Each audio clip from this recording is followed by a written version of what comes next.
북극에 가면 얼음으로 된 바다가 있습니다. 그리고 그 바다 가장 가까이 있는 땅을 보면 그 땅에는 거의 나무가 살지 않는 지역이 있는데 그 지역은 툰드라 지역이라고 불려집니다.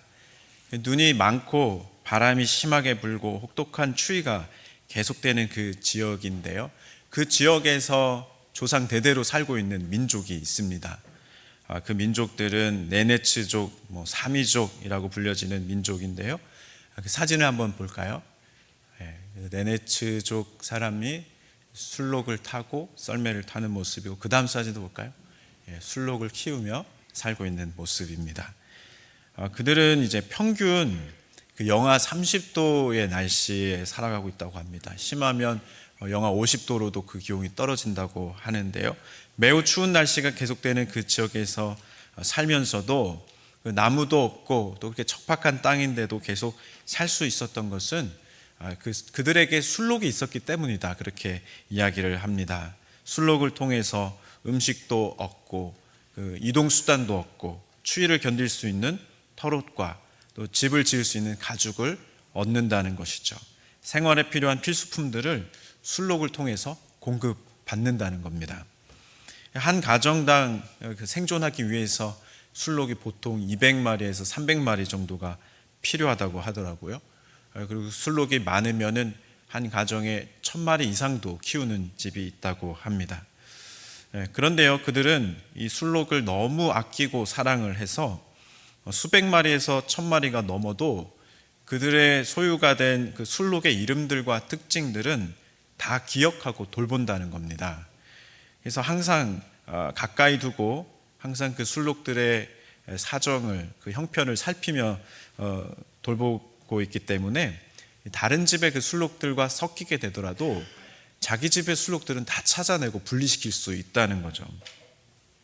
저는 그분들의 그 돌보는 모습을 보면서 엄청 도전을 받았는데요. 목회적으로 책임을 다하기 위해서 항상 노력하는 모습이 또 저에게도 있지만, 그들처럼 그렇게 목양하는 것은 쉽지 않은 것을 느끼게 되기 때문에 그렇습니다. 주님을 닮아가는 것, 그것이 항상 저의 목회의 또 비전이지만 아직도 한참 멀었구나, 그런 것들을 느낄 때가 참 많은 것이죠. 그래서 우리가 다시 한 번 더 기억했으면 좋겠는데요, 우리 주님만이 참된 목자가 되신다는 것을 기억할 수 있었으면 좋겠습니다. 이 세상에 어떤 사람도 아무리 훌륭한 사람이라고 할지라도 진정으로 선한 목자는 될 수가 없습니다. 오늘 함께 읽은 말씀에서 예수님은 나는 선한 목자다, 그렇게 분명하게 자신을 소개해주고 계십니다. 오늘 이 말씀을 통해서 선하신 주님을 다시 만나고 주님을 따라가시는 성도들 되시기를 간절히 바랍니다. 오늘 함께 읽은 말씀에서 예수님이 자기를 비유로 말씀하시면서 선한 목자로 말씀하신 이유는 그것이 갑자기 나온 말씀이 아니었습니다. 그 앞서 9장에서부터의 사건이 이어지게 되는데요, 그 9장에서는 어떤 일이 있었습니까? 예수님께 고침을 받았던 한 사람이 나오는데 날 때부터 맹인되었던 한 사람이었습니다. 그가 고침을 받았던 일은 정말 감사한 일입니다. 그래서 하나님께 감사하고 기뻐해야 될 일인데, 어떤 사람들은 예수님이 심각한 죄를 범했다고 해서 그것을 조사하려고만 합니다. 왜냐하면 그날이 안식일이었기 때문입니다. 그가 고침을 받아서 하나님께 예배하게 되었고 자유를 얻게 되었고 한 영혼이 회복되게 되는 그 일에 대해서는 그들이 생각하지 않고 자신들이 정해놓은 그 규례에 맞지 않는다는 것만 생각하며 예수님을 정죄하려고 하고 조사부터 하려고 했습니다. 처음에는 부모를 불러서 조사했습니다. 근데 부모가 그 아들에 대한 어떤 일도 말하지 않습니다. 어떤 판단도 하지 않겠다고 선언을 합니다. 9장 21절에 보면 그러나 지금 어떻게 해서 보는지 또는 누가 그 눈을 뜨게 하였는지 우리는 알지 못하나이다. 그에게 물어보소서. 그가 장성하였으니 자기 일을 말하리이다, 그렇게 말을 합니다. 무심하게 아들에 관한 이야기를 하게 되는데 그 이유가 있습니다. 그것이 다음 절에 나오는데요, 22절에 보면 그 부모가 이렇게 말한 것은 이미 유대인들이 누구든지 예수를 그리스도로 시인하는 자는 출교하기로 결의했기 때문이다. 그래서 무서워했다, 이렇게 나오고 있습니다. 출교를 당할 수 있었기 때문에 무서워했던 것이죠. 출교라고 하는 것은 공동체에서 어떤 신앙적 활동도 할 수가 없게 되는 것이고 또 어떤 경제적 활동도 금지당하는 일이었기 때문입니다. 완전히 고립되고 버림받는 일이었기 때문에 두려워했던 것이죠. 그들은 직접 이제 맹인되었다 고침받았던 그를 찾아갑니다. 그를 만났을 때도 그들은 답을 정해놓고 추궁하기 시작합니다. 그리고 어떤 정직한 대답도 그들은 듣지 않습니다. 요한복음 9장 26절에서 27절 말씀인데요. 우리 같이 한번 읽어볼까요? 시작. 그들이 이르되 그 사람이 내게 무엇을 하였느냐? 어떻게 내 눈을 뜨게 하였느냐? 대답하되 내가 이미 일렀어도 듣지 아니하고 어찌하여 다시 듣고자 하나이까? 당신들도 그의 제자가 되려 하나이까? 대답을 이미 들었지만 그 대답에 대해서 그들이 원하는 대답이 아니었기 때문에 다시 묻고 또 묻는 것이죠. 어떤 명백한 증거도 그들은 듣지 않습니다. 인정하지 않습니다. 자신들이 내려놓은 그 답만을 계속 주장할 뿐이었습니다. 그래서 답답한 나머지 그 고침받은 자가 32절부터는 이렇게 대답을 하는데요. 창세 이후로 맹인으로 난 자의 눈을 뜨게 하였다 함을 듣지 못하였으니 이 사람이 하나님께로부터 오지 아니하였으면 아무 일도 할 수 없으리다. 그렇게 대답합니다. 결국 이 사람은 정죄를 당하고 쫓겨나게 됩니다. 그래서 주님은 그 소식을 들으신 후에 그를 다시 만나셨습니다. 그리고 그를 위로하시면서 하신 말씀이 오늘 함께 읽은 이 말씀이 되는 것이죠. 주님은 누가 양들을 위한 선한 목자인가 그것을 분별하라고 말씀하시는 겁니다. 비교해보라고 말씀하시는 겁니다. 선하고 참된 목자는 어떤 모습이어야 되는지를 분명하게 제시해 주십니다. 두 가지 특징을 말씀하시는데요. 첫 번째로는 안전한 곳으로 들어가고 나가게 하는 그 입구 자체가 바로 선한 목자다 이렇게 말씀하십니다. 그리고 두 번째는 목숨을 다해서 양을 지키는 자가 바로 선한 목자, 진짜 목자이다라고 말씀하십니다. 당시 근동 지역 그 목자들은 입구에 그 양우리 입구에 누워서 잠을 청했습니다. 문에 누웠다라고 하는 것은 양떼들이 쉬고 있는 그 울타리 안으로는 어떤 맹수도 어떤 다른 자들을 들어오지 못하게 하겠다는 의지를 보여주는 것이죠. 하지만 도둑질하려거나 해치려는 자들은 그 문이 아닌 다른 곳으로 넘어 들어온다는 것입니다. 그리고 요한복음 10장 12절 13절 말씀을 보면 삭군들은 양을 버리고 도망한다라고 말씀합니다. 함께 읽어볼까요? 시작. 삭군은 목자가 아니요 양도 제 양이 아니라 이리가 오는 것을 보면 양을 버리고 달아나나니 이리가 양을 물어가고 또 해치느니라. 달아나는 것은 그가 삭군이 까닭에 양을 돌보지 아니함이나. 주님은 그러나 다르시다라고 고백하십니다. 나는 양들을 위해 목숨을 버릴 수 있다라고 선언하시면서 15절 하반절에 보면 나는 양을 위하여 목숨을 버린다. 그렇게 선언하십니다. 이와 같이 주님은 이 두 가지가 선한 목자의 특징이 된다라고 알려주시는데요. 그럼 우리가 한번 생각해 봤으면 좋겠습니다. 과연 이 두 가지만 충족을 하면 선한 목자가 되는 것입니까? 예수님은 그렇다고 하셨는데 우리 좀 더 자세히 살펴봤으면 좋겠습니다. 이 선한 목자를 만난 양에 대한 그 대표적인 비유는 무엇입니까? 시편 23편, 우리가 잘 아는 말씀이죠. 시편 23편 2절 말씀에 보면 그가 나를 푸른 풀밭에 누이시며 라는 표현이 나옵니다. 그 필립 켈러의 양과 목자라는 책이 있는데요. 그 책에서 이 구절에 대해서 설명을 해주면서 이 한마디 가운데 많은 의미가 내포되어 있다. 그렇게 소개를 해줍니다. 양이 지금 목자로부터 엄청나게 많은 것을 공급받는 그 모습을 이 한마디 안에 함축해 놓았다고 하는 것입니다. 양들에게는 묘한 습성이 있는데 그 성질상 네 가지 조건이 충족되지 않는 한 눕는 것은 결코 그가 하지 않는다는 것이죠.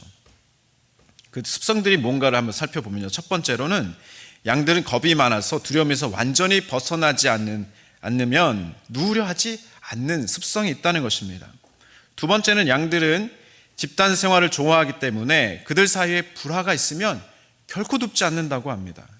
세 번째로는 이 파리 기생충 때문에 괴롭게 되면 눕지 않는데 해충이 완전히 없어야만 양들은 긴장을 풀고 자리에 눕는다는 것이죠. 네 번째로는 배부르게 꼴을 먹지 않는 한 누우려 하지 않는 습성이 있습니다. 반드시 그 배고픔에서 벗어나야만 자리에 눕는다는 것이죠. 그래서 이런 눕는다라는 표현은 그 의미는 완전한 안식과 안전함을 누리고 있다는 뜻입니다. 양들이 이렇게 온전하게 이런 눕는 것을, 그 안전함을 누리면서 쉬기 위해서는 이 두려움과 긴장과 괴로움에서 완전히 해방되어야 한다는 것이죠. 이것을 해줄 수 있는 자는 목자밖에 없다는 것입니다. 양들이 이런 쉼을 누릴 수 있느냐 없느냐라고 하는 것은 전적으로 그 목자의 부지런함에 달려 있다고 하는 것입니다. 그러므로 예수님께서 소개하신 이 두 가지, 참된 목자, 선한 목자의 두 가지, 나는 양의 문이다, 나는 생명을 양들을 위해 버릴 수 있다라고 하는 이 조건은 최고의 목자로서 모든 준비를 다 갖추었다라고 하는 말이 된다는 것입니다. 우리 주님만이 선한 목자가 되신다는 것을 믿으시기를 바랍니다. 그러므로 우리가 다음 한 가지를 더 좀 주목해 봤으면 좋겠는데요. 예수님이 왜 우리에게 나는 선한 목자다라고 말씀하셨는가라고 하는 것입니다. 그 이유를 우리가 좀 더 주목해 봤으면 좋겠습니다. 성도들과 이 사람들의 영적인 모습은 양들의 성질과 매우 유사하기 때문이라는 것이죠. 하나씩 비교를 해보면요. 첫 번째로 양은 심각한 길치라는 것입니다. 한번 길을 잃으면 스스로 집을 찾아올 수 없는 존재가 바로 그 양입니다. 사람들도 보면 주님을 떠나간 뒤로 주께로 돌아오는 길을 잘 찾지 못해서 헤매고 방황하는 존재가 아닌가 하는 것이죠. 우리도 영적으로 보면 심각한 길치입니다. 두 번째로는 무기가 없습니다. 날카로운 이빨도 발톱도 없고 빠른 다리도 없습니다. 그래서 매우 공격받기 쉬운 존재라는 것이죠. 그 양치는 목자들의 그 목격담을, 경험담을 보면 들개 두 마리가 그 하룻밤 사이에 그 양들 틈을 헤집고 다녔는데 하룻밤 사이에 무려 양 290마리 이상이 목숨을 잃은 경우가 있었다는 것이죠. 우리들도 보면 얼마나 그 영적으로 약하고 무지한 존재인가 생각하게 됩니다. 영적으로 작은 공격이라도 받게 되면 필요 이상으로 두려워하고 염려하는 것이 우리들이 아닌가라고 하는 것이죠. 세 번째로는 매우 심한 근시가 있습니다. 바로 앞에 풀만 볼 수 있는 매우 약한 시력이 있는 것이죠. 그래서 그들이 자주 빠지게 되는 것이 있는데 걷다가 낭떠러지에 떨어지는 일들을 그들이 쉽게 경험하게 되고 쉽게 무리해서 이탈하기도 한다는 것입니다. 우리들의 모습 속에서도 살펴보면 당장 눈앞에 닥쳐온 고난이나 눈앞에 그 작은 이익에 매몰되는 일이 얼마나 많은가 하는 것이죠. 그래서 절망하거나 때로는 교만에 빠지는 존재가 바로 우리들의 모습입니다. 네 번째로는 스스로 정결케 할 수 없는 존재가 바로 그 양의 모습입니다. 양은 자기의 털 가운데 심한 오물이 묻어도 또 그 벌레가 알을 까놓아도 그것을 스스로 해결할 수 없는 존재입니다. 스스로 할 수 없는 일들 중에서 가장 심각한 일은 가끔 이렇게 뒤집어지는 경우가 있다고 하더라고요. 양들이 이렇게 한번 뒤집어지면은 스스로 일어날 수가 없다고 합니다. 반드시 목자가 와서 바르게 세워줘야만 그가 일어설 수 있는데 그렇게 세워주지 않는다면 그 상태로 그냥 죽거나 짐승에게 물려 죽게 된다는 것이죠. 잡아먹히게 된다는 것입니다.